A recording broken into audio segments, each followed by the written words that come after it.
اب ہم اس میٹنگ کے دوسرے حصے کی جانب گامزن ہیں، جو کہ 3:45 سے لے کے 4:15 تک کا دورانیہ رکھے گا۔ اس آدھے گھنٹے میں 30 منٹ کے ٹائم میں ہم سوال جواب لیں گے۔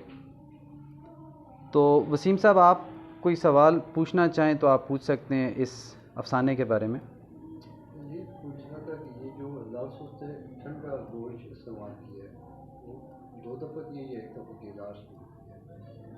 اسے ذرا دورا دے تاکہ پتہ کہ وہ وہاں سے وہ کچھ تاثر پیدا کرنے کی کوشش کر رہے ہیں رائٹر۔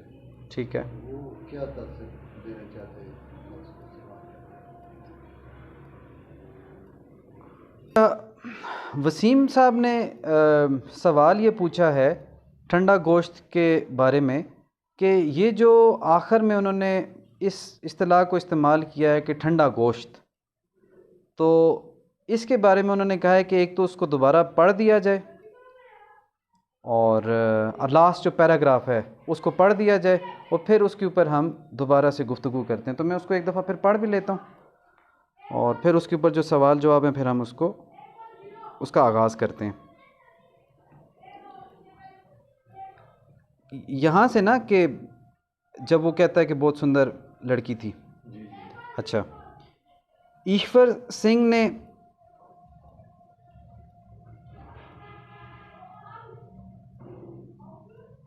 مونچھوں پر جمتے ہوئے لہو کو پھونک کے ذریعے سے اڑاتے ہوئے کہا، جس مکان میں پر میں نے دھاوا بولا تھا اس میں 7، وہ لرزتے ہوئے اس نے کہا نا، اس میں 7 آدمی تھے، 6 میں نے قتل کر دیے اسی کرپان سے جس سے تو نے مجھے چھوڑے سے۔ سن، ایک لڑکی تھی بہت سندر، اس کو اٹھا کر میں نے اپنے ساتھ لے آیا تھا۔ کلونت کور خاموش سنتی رہی۔ ایشور سنگھ نے ایک بار پھر پھونک مار کر مونچھوں پر سے لہو اڑایا۔ کلونت جانی، میں تم سے کیا کہوں، کتنی سندر تھی، میں اسے بھی مار ڈالتا، پر میں نے کہا نہیں ایشور سنگھ، کلونت کور کے تو ہر روز مزے لیتا ہے، یہ میوہ بھی چکھ لے۔ یہ جو اس کے اندر ہوس تھی نا۔ کلونت کور نے صرف اس قدر کہا اور میں اسے کندھے پر ڈال کر چل دیا۔ راستے میں کیا کہہ رہا تھا میں؟ اب الجھ گیا نا اس وقت کوئی بات کو یاد کرتے ہوئے، کیا کہہ رہا تھا میں؟ راستے میں نہر کی پٹری کے پاس تھوپڑ کی چھاڑیوں تلے میں نے اسے لٹا دیا، پھر سوچا کہ پھینٹوں، لیکن پھر خیال آیا کہ نہیں۔ یہ کہتے کہتے ایشور سنگھ کی زبان سوکھ گئی۔ کلونت کور نے تھوک نگل کر اپنا حلق تر کیا اور پوچھا، پھر کیا ہوا؟ ایشور سنگھ کے حلق سے بمشکل یہ الفاظ نکلے، میں نے پتہ پھینکا، لیکن اس کی آواز ڈوب گئی۔ کلونت کور نے اس سے جھنجھوڑا، پھر کیا ہوا؟ ایشور سنگھ نے اپنی بند ہوتی ہوئی آنکھیں کھولیں اور کلونت کور کے جسم کی طرف دیکھا جس کی بوٹی بوٹی تھرک رہی تھی۔ وہ، یہ آخری 2 لائنز ہیں، وہ مری ہوئی تھی، لاش تھی، بالکل ٹھنڈا گوشت۔ جانی مجھے اپنا ہاتھ دے۔ کلونت کور نے اپنا ہاتھ ایشور سنگھ کے ہاتھ پر رکھا جو برف سے بھی زیادہ ٹھنڈا تھا۔ اب میں آپ کو بتاتا ہوں جو آپ سوال پوچھنا چاہ رہے ہیں کہ اس کا نام، اس کو ایک تو اس افسانے کا پہلا سوال آپ نے یہ پوچھا، شاید مائک آپ سے دور تھا تو آپ کی آواز کیمرے میں ریکارڈ ہوئی ہے یا نہیں، تو میں کلیئرٹی کے لیے، واضح کرنے کے لیے آپ کا سوال دہرا دیتا ہوں۔ 2 سوال پوچھے گئے، ایک تو یہ تھا کہ اس افسانے کا مقصد کیا ہے، کیا کہنا چاہ رہے ہیں مصنف سعادت حسن منٹو اس افسانے میں کہنا کیا چاہ رہے ہیں۔ اور دوسری بات اس آخری پیراگراف کے لحاظ سے تھی کہ اس میں انہوں نے ٹھنڈا گوشت کی اصطلاح استعمال کی ہے، تو ٹھنڈا گوشت کیوں کہا گیا؟ اس افسانے کو جو ٹائٹل دیا گیا، نام دیا گیا، وہ ٹھنڈا گوشت کیوں دیا گیا؟ تو جو افسانے کا مقصد ہے وہ ہی ٹھنڈا گوشت کی تعریف بھی کرتا ہے اور تشریح بھی کرتا ہے کہ اور اس میں ظاہر افسانے میں ہمیشہ آپ کو پتہ ہے کہ ایک سے زیادہ ریڈنگز ہو سکتی ہیں، ایک سے زیادہ اس کی تشریح ہو سکتی ہے، تو میں اپنی تشریح بیان کروں گا، اس کے بعد شعیب صاحب یا وسیم صاحب یا باقی جو بھی کوئی اس پہ بات کرنا چاہیں تو وہ اپنے نقطہ نظر سے اس کو بیان کر سکتے ہیں۔ تنقید بھی اپنی جگہ پہ اس پہ کی جا سکتی ہے کہ منٹو کے اس افسانے میں جس طرح کی وہ گرافک ڈیٹیل جسے آپ کہتے ہیں، جن تفصیلات میں وہ گئے ہیں، اسی وجہ سے ٹھنڈا گوشت اور ہتک اور اس طرح کے جو افسانے ہیں ان کے اوپر بین بھی لگا، ان کو سینسر سے بھی ہو کے گزارنا پڑا، پھر اس کے بعد عدالت میں بھی پیش ہونا پڑا اور جرمانے بھی لگے، بلکہ منٹو ادب کی عدالت میں اسی طرح کے افسانوں کی وجہ سے وہاں تک گئے۔ تو ہم ظاہر یہاں پہ ادب کی خدمت کے لیے بیٹھے ہوئے ہیں، ادب سے کچھ سیکھنا چاہ رہے ہیں، تو ہم اس افسانے کو سب سے پہلے تو یہ کہ فحش یا فحاشی نہیں سمجھتے، ہم یہ لٹریچر کو کہ ادب کے شاکار تصانیف اور افسانوں میں سے ایک سمجھتے ہیں، سعادت حسن منٹو کی اس تحریر کو۔ سب سے پہلے تو اس بات کو واضح کر دینا میرے خیال میں بہت ضروری ہے کہ جو لوگ اس کو ادب ہی نہیں سمجھتے تو وہ ظاہر ہے اس کے اوپر تنقید کرتے ہیں، ہم اس کو ادب کی اعلیٰ ترین شکل سمجھتے ہیں۔ تو اس میں جو سوال آپ کے جو اس سے آگے کے 2 سوال تھے کہ یہ اس کا مقصد کیا ہے، اس افسانے سے وہ کہنا کیا چاہ رہے ہیں، تو میرے نزدیک ہر انسان جو اس دنیا میں زندگی گزارتا ہے، سماج میں زندگی گزارتا ہے، وہ کسی نہ کسی حد تک اس کے اندر ضمیر زندہ ہوتا ہے۔ کچھ لوگوں کو شاید اس حد پہ ہی ان کا ضمیر جاگ جاتا ہے کہ کسی انسان کے ساتھ وہ کوئی زیادتی ہوتے ہوئے بھی نہیں دیکھ سکتے۔ کچھ لوگوں کا ضمیر شاید اس وجہ سے جاگتا ہے کہ کہیں پہ ان کے ساتھ کوئی زیادتی ہو رہی ہو، لیکن کچھ لوگ پھر غلط عادات اپنا کے، غلط رویے اپنا کے، برے لوگوں کی صحبت میں رہ کے اپنے اس ضمیر کو مار دیتے ہیں۔ اس افسانے میں سعادت حسن منٹو نے ایک ایسے شخص کی کہانی بیان کی ہے جو بے حسی کی انتہا کو چھو چکا تھا، اس کو بھی پار کر چکا تھا، مطلب وہ مجرم بھی تھا، اس نے 6 قتل بھی کیے، اور وہ بتاتے ہیں کہ وہ لوٹ مار کرتا رہتا تھا، اور پھر وہ ایک طوائف کے کوٹھے پہ جا کے وہ ساری لوٹ مار کے پیسے اس کو دے آتا تھا۔ مطلب اس کے اندر کسی بیسی کی بھی ایک آخری حد ہے تو اس سے بھی وہ آگے تھا، جسے آپ سائیکوپیتھ کہتے ہیں یا سوشوپیتھ کہتے ہیں۔ مجرم بھی وہ اعلیٰ ترین سطح کا مجرم تھا، اور ان تمام جرائم پہ اس کو کسی قسم کی کوئی شرمندگی محسوس نہیں ہوتی تھی، اس کا ضمیر ملامت نہیں کرتا تھا۔ لیکن سعادت حسن منٹو یہ کہہ رہے ہیں کہ کچھ جرائم ایسے ہوتے ہیں کہ ایک طرف تو اعلیٰ ترین مجرم ہے نا جس کا کوئی مقابلہ ہی نہیں ہے، لیکن کچھ جرم ایسے کر دیے جاتے ہیں کہ اس جرم کی وجہ سے وہ جو انتہائی بے حس اور شفاق انسان ہوتا ہے جس میں کوئی ضمیر نام کی چیز باقی نہیں رہ جاتی، لیکن کچھ جرائم ایسے ہوتے ہیں کہ جن کا ارتکاب کرنے کے بعد وہ بے حس ترین انسان جس میں کوئی ضمیر نام کی شاید کوئی رمق بھی باقی نہیں رہ گئی ہوتی، اس کا ضمیر بھی ملامت کرنے لگ جاتا ہے۔ اس حد تک کبھی فعل لوگ سر انجام دیتے ہیں۔ جو آج کی سماج میں آپ دیکھیں 2 سال کی بچی یا بچے کے ساتھ زیادتی ہوتی ہے، تو وہ سعادت حسن منٹو یہ کہنا چاہ رہے ہیں کہ وہ تو بہت ہی بے حس ہے، لیکن یہ اس حد تک بے ایمانہ فعل ہے کہ اس کے نتیجے میں اس طرح کا بے حس آدمی، جانور کی حد تک شفاق، وہ بھی ملامت کرنے لگ گیا، اور اس کو وہاں پہ اس عورت کے ساتھ اس وقت سب کچھ کرنے کے باوجود، وہ جو کہتے ہیں کہ تمام داؤ پیش لگانے کے بعد بھی اس کو بالکل حرارت محسوس نہ ہوئی، مطلب وہ اس جذبے سے یاری ہو گیا کہ وہ اس ظلم نے، اس انتہا کے ظلم نے جو اس نے اس عورت پہ ڈھایا، کہ جب وہ اس کو قتل کر چکا، اس 6 بندوں کو قتل کرنے کے بعد بھی وہ اس سے جنسی تسکین حاصل کرنا چاہتا تھا، اس عورت سے، اس کی خوبصورتی دیکھ کے وہ کہہ رہا تھا میں اس کو بھی مار دیتا۔ ذرا اس کا جرم دیکھیں، وہ اتنا بیش تھا کہ وہ کہہ رہا تھا میں اس کو بھی مار دیتا، لیکن میں نے اس لیے نہیں مارا کیونکہ وہ بہت خوبصورت تھی، سندر تھی، اس وجہ سے میں نے نہیں مارا اس کو۔ تو بے حسی کی انتہا تھی نا، لیکن جب اس نے اس کو اپنی خواہش پوری کرنے کی کوشش کی تو اس کو پتہ چلا کہ وہ تو مر چکی تھی، وہ اسی جو اس نے مارا تھا ان کو باقیوں کو، وہ 7واں بھی قتل ہو چکا تھا۔ وہ جو عورت تھی وہ بھی مر چکی تھی. تو اس جگہ پہ اس کو ہوا کہ میں اتنا بے حس ہوں, اتنا میں برا آدمی ہوں کہ اس جرم نے اس کو یہ ریئلائز کروایا, یہ احساس دلوایا کہ وہ جو مرا ہوا ضمیر ہے وہ جو بالکل, یعنی کہنے کا مقصد یہ ہے کہ اس افسانے کے ذریعے سعادت حسن منٹو یہ بات ان لوگوں کے لیے بھی ہے کہ جو جن کے لیے سمجھا جاتا ہے لٹریچر کا یا ادب کا مقصد یہی ہے نا کہ آپ کو جھنجھوڑے, آپ کو احساس دلائے. تو یہ افسانہ پڑھنے کے بعد ایک انسان خود آئینہ دیکھتا ہے کہ اس تحریر سے وہ لوگ جو جرم کی آخری انتہا کو پہنچ کے بالکل صفاق ہو چکے ہیں, ان کا ضمیر بھی ملامت کرنے لگ جائے. یہ اس نے بتایا کہ ادب کی یہ طاقت ہے کہ اس کے ذریعے اس نے وہ کہانی بیان کی ہے جس سے وہ جو ایشور سنگھ کا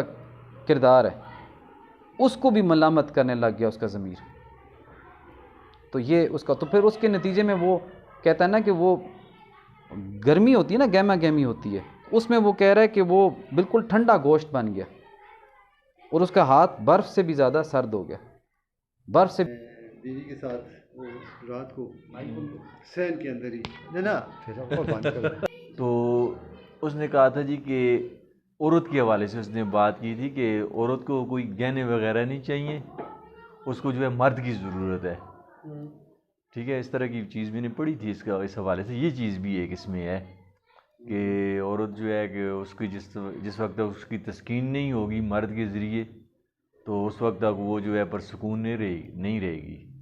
بلکہ وہ زیادہ مسائل پیدا کرے گی. یہ چیز بھی میں نے اس افسانے کے حوالے سے کسی جگہ پڑھی تھی, میری نظر سے گزری تھی کہیں. تو ویسے بھی ہم خود بھی دیکھتے ہیں تو یہ واقعی نقطہ نظر بنتا ہے اس طرح کا کہ وہ جو عورت ہے, کیا نام ہے اس کا, جو اس کی کلونت کور جو تھی, کہ وہ بار بار اس کے اوپر زور دے رہی تھی کہ تم اتنے دن کدھر تھے. تو لازمی بات ہے وہ بھی اس سے مطمئن تھی, لیکن جب وہ جو ہے اپنے مقصد میں کامیاب نہیں ہو سکی تو اس نے آخر میں دیکھیں کہ اس نے پھر کسی چیز کو نہیں دیکھا, اس نے جو ہے اس کو مار دیا. تو آپ کیا کہتے ہیں کہ اس میں وہ بندہ مر گیا کہ زندہ ہے؟ آپ کیا کہتے ہیں وسیم صاحب اس حوالے سے؟ میں تو مارا تو نہیں تھا لاسٹ ٹائم, لیکن میرے نزدیک وہ جس وقت کہہ رہا تھا کہتا ہے کہ اس کی بوٹی جو ہے وہ ہل رہی تھی, تو وہ اس چیز کی طرف اشارہ ہے کہ وہ بندے تھرک رہی تھی. وہ بھی اس بات کی طرف اشارہ ہے کہ وہ جس طرح گوشت تھرکتا ہے مرتے وقت, جانور ہم ذبح ہوتے دیکھتے ہیں نا, تو اس کا گوشت تھرکتا ہے. تو مجھے لگتا ہے وہ بندہ بھی فائنل ہو گیا, اس کا کام بھی ہو گیا ہے. مطلب ایک اس کا یہ بھی ہے کہ اگر اچھا چلیں اس کو ایسے کہہ لیں کہ اگر آپ کی بات درست ہے, اگر ان کے اس میں سے یہ ظاہر ہوتا ہے کہ عورت یا کوئی بھی مرد ہے جو اپنی جنسی تسکین کے لیے کسی بھی حد تک جا سکتا ہے. یہ بھی ہے تو اب اس نے وہ تلوار اس وقت اٹھائی کرپان اس پہ, اگر اس کی جنسی تسکین نہیں ہوئی تو یہ نہیں کہ اس نے ایک دوسری لڑکی کی وجہ سے اسے کر دیا. اصل میں وہ جو اس کا جو ریئیکشن تھا وہ جنسی ناآسودگی کی وجہ سے تھا. اور منٹو کی باقی بھی جتنے بھی افسانے آپ دیکھ لیں کافی سارے وہ اسی موضوع کے گرد گردش کر رہے ہیں. مطلب ڈاکیا ایک افسانہ مجھے یاد آ رہا ہے, وہاں پہ ایک لڑکی کی شادی ہو جاتی ہے ایک لڑکے سے, اور وہاں پہ اس کی جنسی آسودگی نہیں ہوتی, حالانکہ وہ لڑکی اتنی اچھی ہوتی ہے کہ اس نے اپنی وہ جو اس کی جو پہلی زندگی ہوتی ہے شادی سے پہلے کی, اس میں اس نے اپنے آپ کو سنبھال کے رکھا, وہ کسی طرح کی اس طرح کی چیز میں انوالو نہیں ہوئی. لیکن جب اس کی شادی ہو گئی اور شادی کے بعد جب اس کے شور سے اس کی آسودگی نہیں ہو رہی تھی جنسی آسودگی, تو وہ پھر ایک ڈاکیا آتا ہے اور اس کے ساتھ وہ انوالو ہو جاتی ہے. تو منٹو کے جتنے بھی افسانے ہیں اس میں یہ بات زیادہ یہاں ہے کہ جنسی ناآسودگی کی وجہ سے جو جرائم ہم کہہ سکتے ہیں یا جو اس کے رویے تشکیل پاتے ہیں معاشرے میں, اس پہ وہ بات کرتا ہے. لیکن اس کا ایک اور, جس طرح آپ نے پہلے اس کی تشریح کی تھی کہ اس کا ضمیر اس وقت جاگا جب اس نے ایک اس طرح کی, تو اس میں تو ایک اور مجھے یاد آ گئی بات کہ وہ کہتے ہیں کہ یہ جو ہوتے ہیں یہ معیار, اخلاقی قدریں یا اخلاقی ویلیوز, یہ بھی کچھ نہیں ہوتی, یہ بدلتی رہتی ہیں. مثال کے طور پہ آپ جب ایک تتلی کو مارتے ہیں تو آپ اس پہ ندامت محسوس ہوتی ہے آپ کو ایک، وہی آپ اگر سانپ کو مارتے ہیں یا کسی چھپکلی کو مارتے ہیں تو آپ کو کوئی ندامت نہیں ہوتی. مطلب کہ وہ جو اخلاقی اس کے قدر ہیں، آپ نے جس طرح کہا کہ اسے وہاں پہ جا کے اسے یہ اس کا ضمیر جاگ جاتا ہے یا اسے یہ پتہ چلتا ہے کہ وہ ہو سکتا ہے کہ وہ حسن جب اس کے سامنے آیا تو اس کا ضمیر جاگ گیا ہو. مطلب عام لوگوں کو وہ قتل کر رہا تھا، اس کا ضمیر کبھی نہیں جاگا، لیکن ایک حسین لڑکی کو جب اس نے قتل نہیں کرنا چاہا اس کے حسن کی وجہ سے اور وہ مر گئی تو اس کا ضمیر بھی جاگ گیا. مطلب اخلاقی قدریں بھی چینج ہو جاتی ہیں بعض اوقات اس طرح کے واقعات میں. جنسی ناسودگی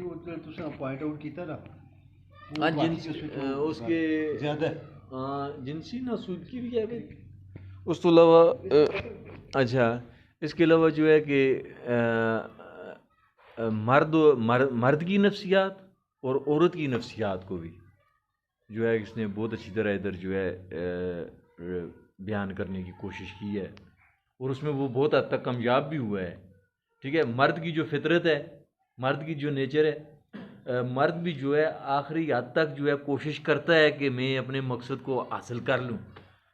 لیکن اکثر وہ ناکام ہو جاتا ہے اپنے مقصد میں، لیکن وہ جو کرنا چاہتا تھا وہ ادھر نہیں پہنچ سکا.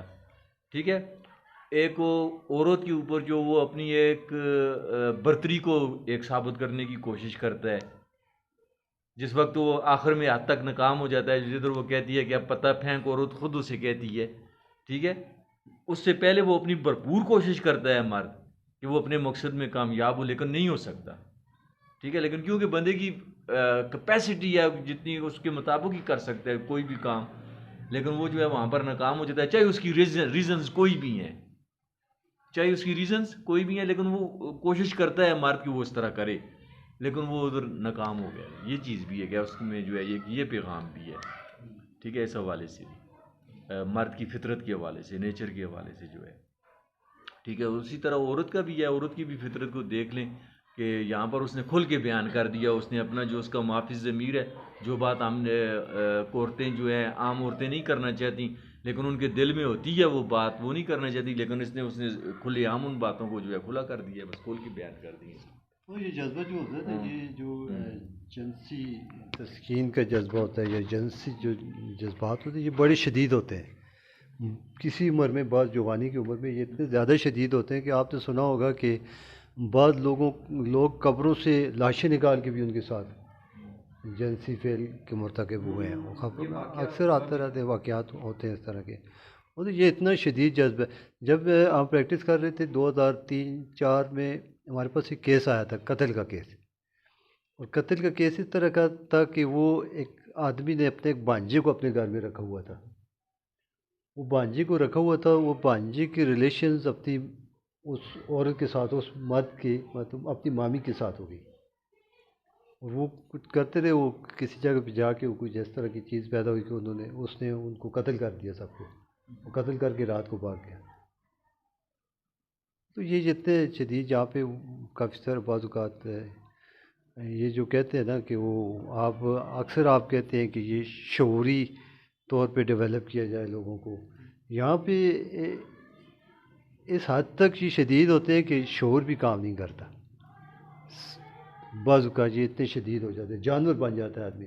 اور اس کا کوئی شعور، کوئی ضمیر اس وقت کام نہیں کرتا جس وقت وہ غلبہ ہوتا ہے اس پہ اس طرح کے جذبات کا. وہ کچھ بھی کر سکتا ہے، کوئی بھی آدمی کر سکتا ہے جس پہ اتنا غلبہ ہوتا ہے. تو اس کی راہ یہ بھی ہے کہ شعوری طور پہ ڈیولپ کرنا بھی ٹھیک ہے، لیکن اور بھی بہت سارے راستے ہیں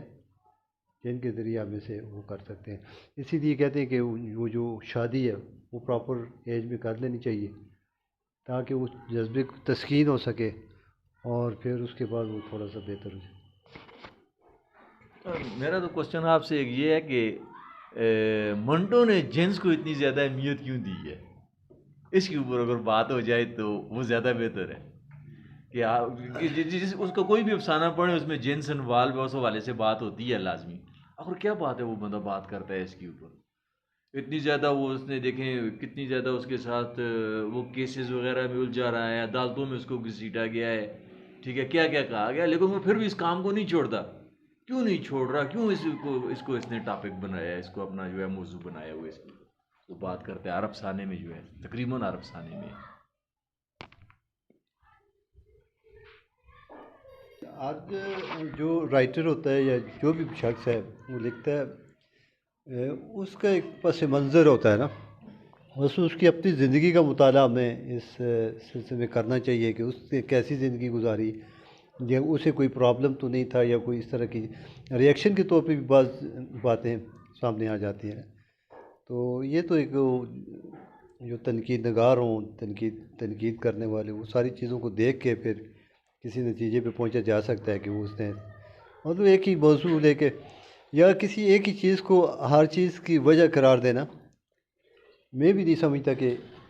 یہ ٹھیک ہے. مطلب کہ بہت ساری وجوہات ہوتی ہیں کسی بھی مسئلے کے لیے، معاشی مسئلہ ہو، کوئی معاشرتی مسئلہ. یہ جو سوال آپ نے کیا ہے کہ منٹو کیوں اس ایک جو جذبہ ہے یا ایک جو مسئلہ ہے سماج کے اندر، اس کو اتنا، اس کا بنیادی کردار کیوں ہے اس کے افسانوں میں یا اس کی رائٹنگز میں، ان کی تحریروں میں، اس کے دو وجوہات سمجھ میں آتی ہیں. ایک تو جس طرح انہوں نے کہا کہ ایک ذاتی ایک انسان کا مشاہدہ ہوتا ہے، اس کی جو ذاتی زندگی جس حوالے سے زیادہ متاثر ہوئی ہوتی ہے وہ اس چیز کو ظاہر ہے کہ زیادہ اس پہ روشنی ڈالتا ہے. یہ جتنے بھی بڑے بڑے آپ کو فلسفی نظر آتے ہیں، بڑے بڑے ڈاکٹرز نظر آتے ہیں، ان کا ایک لحاظ سے وہ پرسنل جو ان کے اوپر گزری ہوئی ہوتی ہے اس کی ریئیکشن میں ہی یہ بات کہہ رہے ہوتے ہیں. کیونکہ جس بھی اب یہ جو سائنسدان ہیں، فلاسفرز ہیں، تھنکرز ہیں، تو آپ ان پہ دیکھیں کہ ان پہ جو گزرے گی وہ اسی چیز کو ہی ریفلیکٹ کرتے ہیں. اب جیسے مرزا غالب ہیں، تو مرزا غالب کے جب بیٹے کی ڈیتھ ہوئی ہے، جب وہ فوت ہوئے، تو اس کے اوپر جو انہوں نے اشعار کہے ہیں، کچھ تو پڑھیے کہ لوگ کہتے ہیں آج غالب غزل سرانہ ہوا. گو کہ آپ اس سے ہٹ کے بھی تشریح کر سکتے ہیں. جیسے اس افسانے کی ہم بہت سی تشریحات کر رہے ہیں کہ اس سے مختلف بھی تشریحات کی جا سکتی ہیں، کیونکہ لٹریچر میں یہی خاصیت ہے کہ آپ اس کی ایک سے زیادہ تشریحات بھی ممکن ہوتی ہیں، وہ خاص طور پہ شاعری میں یا ادب میں یہ چیزیں بالکل موجود ہیں. لیکن جو دوسرا ایک پہلو تو یہ ہے،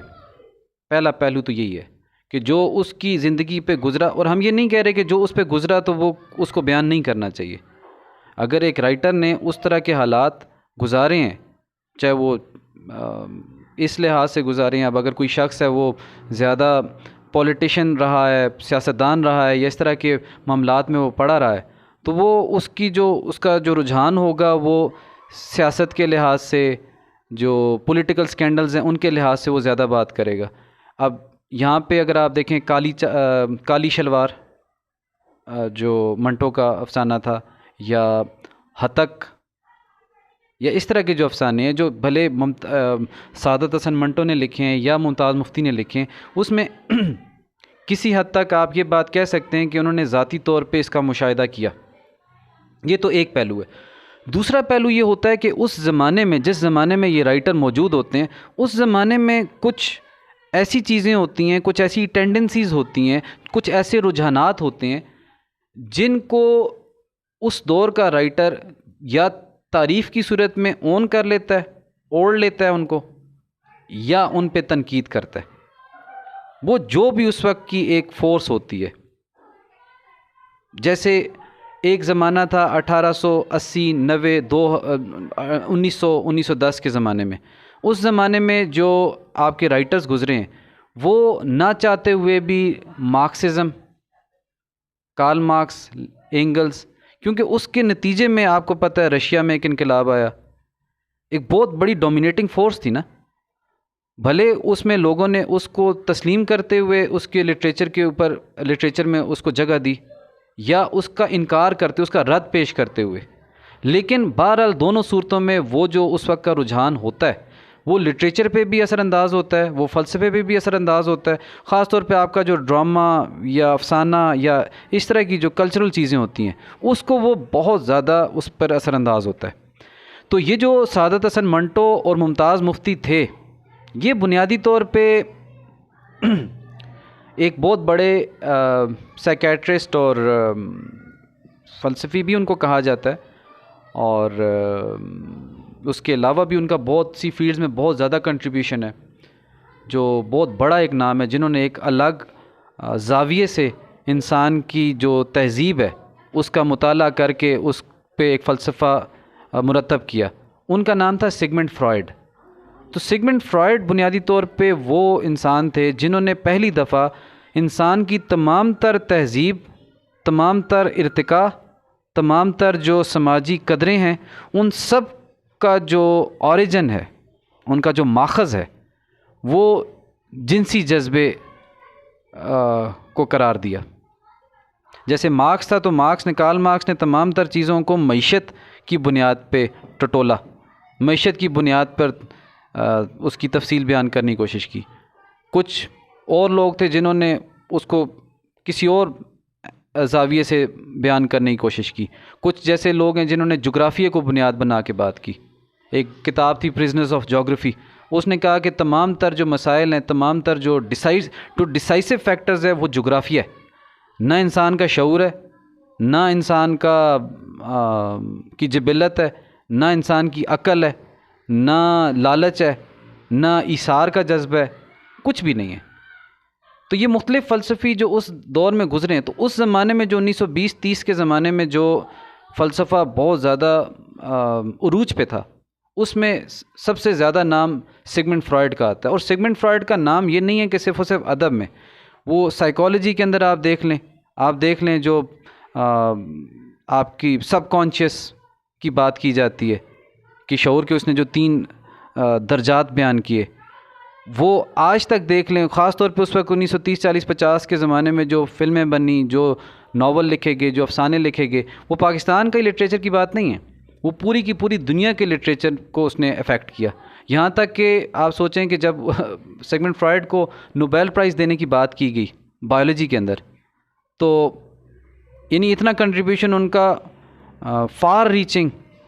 جو اثر تھا، وہ بایولوجی یا ہارڈ کور جو فزیکل سائنسز ہیں ان کے اندر بھی محسوس کیا گیا۔ تو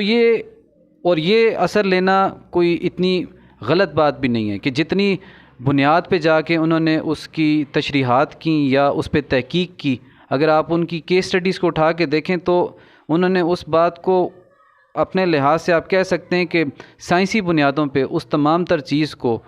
اس کی تشریح بھی کی۔ اور یہ صرف نہیں ہے کہ انہوں نے اس وقت کی کچھ لوگوں کے کیسز اٹھا لیے، انہوں نے اس کی بنیاد پہ پوری کی پوری تاریخ بھی مرتب کی ہے۔ اگر آپ سگمنڈ فرائڈ کی پرانی کتابیں اٹھا کے دیکھیں، حضرت موسیٰ علیہ السلام کے زمانے سے مونوتھیزم کے اوپر انہوں نے اتنی بات کی ہے۔ بیسیکلی ہی وہ ظاہر پیدا تو ریلیجس حوالے سے ہوا تھا بندہ، جو یہودی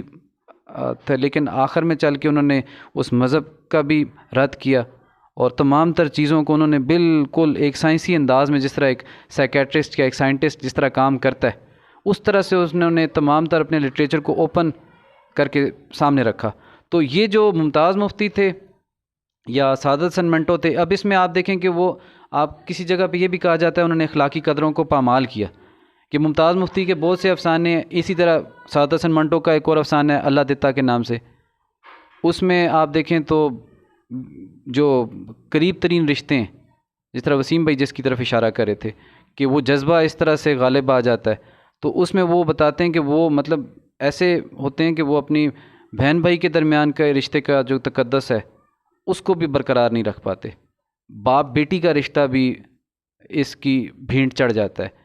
ماں بیٹے کا رشتہ، یہ تمام تر موضوعات جو شاید آج بھی آپ کا جو موجودہ ڈرامہ ہے پی ٹی وی پہ جو لگتا ہے یا ہم ٹی وی پہ جو لگتے ہیں، جتنے بھی ڈرامے لگتے ہیں، اس میں اس طرح کی تھیمز پہ بہت کم کام ہوا۔ ایک ڈرامہ تھا مجھے یاد پڑتا ہے، اڈاری نام کا ایک ڈرامہ تھا، تو اب ادب میں تو چلیں آپ لکھ دیتے ہیں کہ اس پہ کہیں پہ وہ پڑھا جاتا ہے کہیں پہ نہیں، لیکن مین سٹریم میڈیا پہ آپ کو پتہ ہے ٹی وی پہ آج کل جو ڈرامے چلتے ہیں اس میں لوگ بہت زیادہ اس کی طرف دلچسپی رکھتے ہیں، تو وہ دیکھے جاتے ہیں۔ تو اس میں اڈاری میں، لیکن اڈاری میں یہ ہوتا ہے کہ وہ جو بندی ہوتی ہے، اس کی شادی ہوتی ہے اور اس کا شوہر اس کو چھوڑ کے چلا جاتا ہے یا مر جاتا ہے، لیکن اس کی 5-6 سال کی بیٹی ہوتی ہے۔ بشرا انصاری، احسن خان، یہ لوگ اس کی کاسٹ میں تھے. تو وہ اس میں جب وہ بندہ ہوتا ہے احسن خان، وہ اس بندی کو جس کا شور اس کو چھوڑ کے جا چکا ہوتا ہے یا مر چکا ہوتا ہے، وہ اس کو لالچ دیتا ہے کہ میں تو تمہارے بچوں کا بہت خیال رکھتا ہوں، میں تو تمہارا بھی بہت خیال رکھوں گا. اس کے بعد وہ جب اس سے شادی کر لیتا ہے، وہ اس جھانسے میں آ جاتی ہے کہ ٹھیک ہے میرے بچے بھی اس سے بہت پیار کرتے ہیں. پھر اس کی جو 5 سال کی بیٹی ہوتی ہے، وہ اس کے ساتھ جنسی زیادتی کرنے کی کوشش کرتا ہے یا کر لیتا ہے. اس طرح سے پریزنٹ کیا جاتا ہے. پھر وہ بتاتے ہیں کہ جب وہ بچی کا کیس، جب وہ بچی بڑی ہوتی ہے، پھر وہ اس کا کیس جا کے لڑا جاتا ہے. پھر وہ بتاتے ہیں کہ قانون کی اتنی طاقت ہے کہ آپ اس کے خلاف بھی جا سکتے ہیں. لیکن وہ خیر کہنے کا مقصد صرف یہ تھا کہ آج بھی ہمارے ڈرامے کے اندر بھی آپ جو کہہ رہے ہیں نا کہ اس نے کیوں کیا، تو اب ایک حقیقت تو ہے. جس طرح وسیم صاحب نے بیان کیا، تو وہ افسانے کی بات نہیں کرے، وہ حقیقی دنیا کی بات کریں کہ ایسے کیسز یہاں پہ موجود ہیں. لیکن چونکہ ان کے اوپر عام ہمارے کلچر میں بھی اس کے اوپر بات نہیں کی جاتی، اور اگر خدا نہ خواستہ کسی عورت کے ساتھ یا کسی لڑکی کے ساتھ کوئی اس طرح کا حادثہ پیش بھی آ جاتا ہے تو اس کے اوپر پردہ ہی ڈال دیا جاتا ہے. ہمارا سماج بھی پردہ ڈالتا ہے، قانونی راستہ بھی نہیں کھٹکھٹایا جاتا. یعنی میں کتنی اس طرح کی لڑکیوں کو جانتا ہوں جو یہ کھل کے کہتی ہیں کہ اگر ہمارا ریپ بھی ہوا ہوتا تو ہم اپنی بدنامی کے ڈر سے ہم قانون کا دروازہ نہ کھٹکھٹاتے. وہ قانونی معاملات کے ہیں، قانون کتنا اس میں ان کا ساتھ دیتا ہے. پھر اس کے بعد جو ایک ان کی ریپوٹیشن خراب ہو جاتی ہے اس لحاظ سے. تو ڈرامے کے اندر کیونکہ وہ ویژول حوالہ ہے، یہ اڈاری ڈرامے کے اوپر بھی بہت سی پابندی ہوئی تھی، عائد کی گئی تھی. حالانکہ وہ بھی اس کا سگا باپ نہیں ہوتا، مطلب اس لحاظ سے یہ بتایا جاتا ہے کہ وہ اس لالچ میں اس سے شادی کرتا ہے. تو سگے باپ کا پھر بھی اس میں ایک لحاظ سے نہیں دکھایا گیا. تو سگے باپ کا، سگی بہن کا، یہ والے ٹرمز، یہ چیزیں ظاہر ہے آپ کو ہالی ووڈ میں یا باقی دنیا میں جو کلچر ہے وہاں پہ وہ مل جاتی ہیں. چاہے وہ ناولز وغیرہ میں تو بہت ہی اوپن ہے، موویز میں وہ بالکل کھل کے دکھاتے ہیں، ڈراماز میں بالکل کھل کے دکھاتے ہیں. ابھی جیسے وہ ایک گیم آف تھرونز کا تھا، اس میں بھی انسیسٹ اور اس طرح کے بہن بھائی کے جو سینز تھے وہ انہوں نے، بلکہ اس میں تو وہ ایک سین دکھاتے ہیں کہ وہ جو بندی ہوتی ہے اور وہ جو اس کا بھائی ہوتا ہے، ان کے ڈیڈ باڈی پڑی ہوتی ہے ان کی ماں کی یا بچے کی، مجھے تھوڑا سا بولا، لیکن بہت ڈیڈ باڈی بہت ہی قریبی ریلیشن شپ کی پڑی ہوتی ہے. اور وہ وہاں پہ اپنی فرسٹریشن اس طرح اتارتے ہیں کہ وہ اس ڈیڈ باڈی کے سامنے انٹر کورس کرتے ہیں. تو وہ ایک لحاظ سے رائٹر کے اوپر بڑی تنقید بھی ہوئی ہے، لیکن اس نے دیکھیں کیا چیز دکھائی ہے. کتنا فلم بند کیا جانا چاہیے تھا ایک الگ بات ہے، یعنی جو آپ کہتے ہیں کہ آبسینٹی ہے یا ولگیرٹی ہے وہ ایک الگ چیز ہے. لیکن اس نے کیا دکھایا کہ یہ اتنے بحیث ہیں، جیسے منٹو نے اس میں بتایا کہ وہ اس لاش کے سامنے جو ان کے قریب ترین جو رشتہ ہوتا ہے، قریبی رشتہ ہوتا ہے، عزیز ترین رشتہ ہے، اس کے سامنے بھی وہ جو اپنی جنسی تسکین ہے اس سے باز نہیں آئے. ان کے مطلب غم کا بھی ایکسپریشن وہ بغیرتی ہے. تو اب منٹو کے اوپر یا مفتی کے اوپر الزام لگانے سے بہتر، مطلب مجھے یہ سمجھ آتی ہے کہ اتنا جبر تھا کہ وہ آپ موویز میں یا سوسائٹی میں تو بات ہی نہیں کر سکتے. اگر وہ ادب کے ذریعے بھی اس کی خدمت نہ کرتے یا اس کو اجاگر نہ کرتے تو پھر آپ کے پاس یا ہمارے پاس کون سا حوالہ رہ جاتا جس سے ہم اس کو موضوع بحث بناتے. تو وہ تو موضوع بحث ہی نہیں بننا تھا پھر. تو یہ ان کا میرے خیال میں بہت بڑا کنٹریبیوشن ہے. تو یہ دو اس کے پہلو ہیں. ایک تو اس کا وہ پہلو ہے جو میں نے کہا کہ ان کا ذاتی زندگی کا جو پس منظر ہوگا وہ ظاہر ہے اس چیز پہ لکھ رہے ہیں. تو اگر وہ سماج کی ان برائیوں میں طوائف کے لحاظ سے یا اس طرح کی جو چیزیں انہوں نے بڑا قریب سے ان کو دیکھا ہے تو میرے خیال میں اس میں بھی کوئی حرج نہیں ہے. اور دوسرے نمبر پہ اگر کوئی بہت بڑے تھنکر نے اس زمانے میں ایک مین تھیم دی ہے کہ کون سی چیز ہمارے جذبات کی عکاسی کرتی ہے، کون سی چیز اس کا ماخذ ہے، اگر اس میں سے انہوں نے فرائڈ کو سمجھتے ہوئے اس کو اپنے اس معاشرے کے اوپر اپلائی کیا ہے تو ان دونوں صورتوں میں میرے خیال میں کوئی معیوب بات نہیں ہے. اچھا، اس میں ایک سوال جو اور کیا گیا تھا کہ کیا وہ شخص ایشور سنگھ مر گیا اس افسانے کے اینڈ پہ، اس کے اختتام پہ مر گیا یا زندہ تھا؟ دونوں صورتوں میں اگر آپ غور کریں تو اگر تو وہ مر گیا تھا تو اس کا مطلب ہے کہ یہ دکھ، یہ غم اس کو اس حد تک اس نے جھنجھوڑ کے رکھا کہ اس کی جان ہی چلی گئی. اور دوسرا جو اس کا پہلو ہے، اگر وہ زندہ تھا، جس کو اس میں افسانے نے آرٹسٹک ٹچ دیا نا منٹو نے، کہ اگر وہ زندہ بھی تھا تو وہ بھی ایک زندہ لاش بن گئی کہ اس نے اس حد تک اس طرح کا جرم کیا کہ جس کے بعد اس کی سب سے بڑی سزا یہ تھی کہ اس کو جیتے جی مار دیا گیا. کہ یہ وہ سٹیج ہے کہ جہاں پہ اس نہج پہ وہ پہنچ گیا کہ اب اگر وہ اس کے لیے موت آسان ہے، زندہ رہنا مشکل ہے. یعنی جو ضمیر کا بوجھ اس کے اوپر اس حد تک آ گیا کہ اب اگر اس کے بعد وہ زندہ رہے گا تو وہ موت سے زیادہ بڑی تکلیف میں رہے گا. تو یہ بھی ایک اس کا پہلو ہو سکتا ہے. تو ابھی اس وقت کی نشست ہم اختتام کرتے ہیں اس کا، اور جو اگلا اس کا سیشن ہے اس میں ہم جو آئندہ آنے والی ہماری نشست ہے جو کہ اگلے مہینے کی نومبر کی کہ دوسرے منگل کو منعقد کی جائے گی، تو اس کے لیے ہم ابھی تیاری کرتے ہیں. تو آپ سے ملاقات ہوگی ہماری اگلے مہینے کے نومبر کے 2022 کے منگل کو. تو آپ سے اجازت چاہتے ہیں. دا گرو اسکول کی طرف سے یہ میٹنگ منعقد کی گئی گرو ریڈرز کے نام سے. اسی کے سلسلے کی اگلی کڑی میں ہم آپ سے اگلے مہینے میں ملاقات کریں گے. شکریہ. السلام علیکم.